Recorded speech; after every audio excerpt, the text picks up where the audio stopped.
Everything right now is circling around the world of Yoshinobu Yamamoto, the high-stakes sweepstakes for him, Jack. You've detailed a lot of negotiations, including this one is the drip, drip, drip of information, and we think maybe the spigot opened just a little bit on that. We think it has, Bob, and the Yankees remain very much in it, very much involved in trying to sign a player who they've coveted for several months.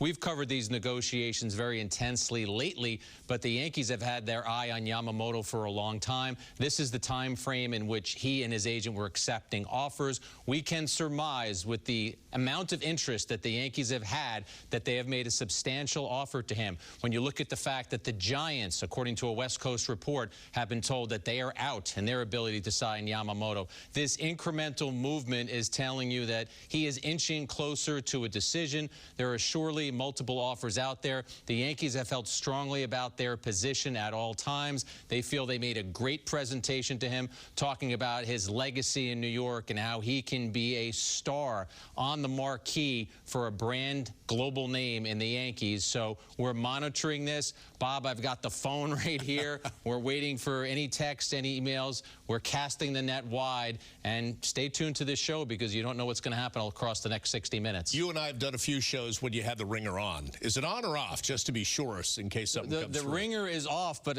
I'll ask our producer and director, maybe I should turn it on so we don't want to miss any information.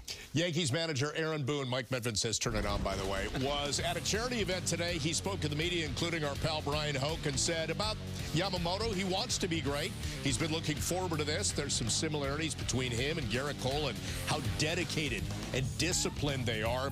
In their meeting, Aaron Boone also gave him the number 18 jersey. He said he could have it as long as he wants. He's hoping it's with the Yankees for a long time. They held that number aside. They had Hideki Matsui send a video message and a signed jersey. What do you think about the way they're courting him and the way this is shaping up right now? Well, they've had a scout at every single game that he pitched in this year. And Brian Cashman was there the day that he pitched the no-hitter as well. So he has said that he's kept the ticket stub. I think the Yankees have done everything right. Now it's up to Yamamoto who he wants to choose. And the ebb and flow of emotions that are going through fan bases and also teams waiting for this guy to make a decision. There was a report earlier today that he was going to the Rams-Saints game at SoFi Stadium Thursday Night Football with somebody that if he went with Ohtani, it wouldn't look good because the Dodgers are one of the team. And then it came out that he wasn't going to that game. Maybe he was on that same flight to Toronto, but it's weird. Everybody wants to be the first with this information.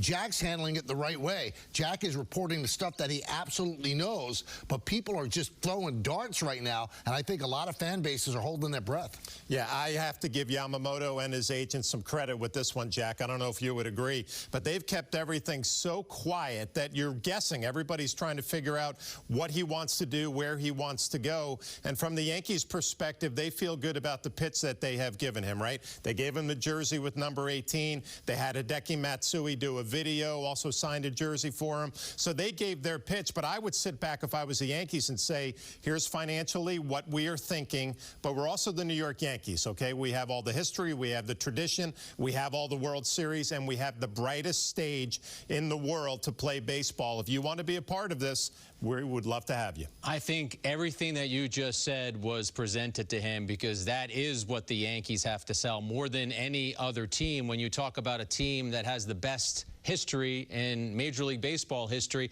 it is the Yankees. So you're right, John, the negotiation has been interesting. It has moved at Yamamoto and his agent's pace. There is only one person who is going to eventually make this decision, and it's going to be Yamamoto. We also should explain the significance of the number 18 jersey. In Japan, the ace pitcher normally wears the number 18. So it wasn't just Aaron Boone pulling something out of the Yankee store and saying, hey, we think you would look good in this. This was a declaration that, listen, we want you to come here. We want to pair you up with Garrett Cole. We think you're part of the core of this team going forward. Now, there's always been a thought process that guys that come from Japan don't want to go to teams that have a big Japanese star. So the Dodgers have the biggest Japanese star. The Mets have Senga. The Red Sox also have the outfielder from Japan as well. With the Yankees, this man would be the only Japanese star on the Yankees. He would have the stage to himself. We're not sure exactly what that means. In the past, it used to mean something.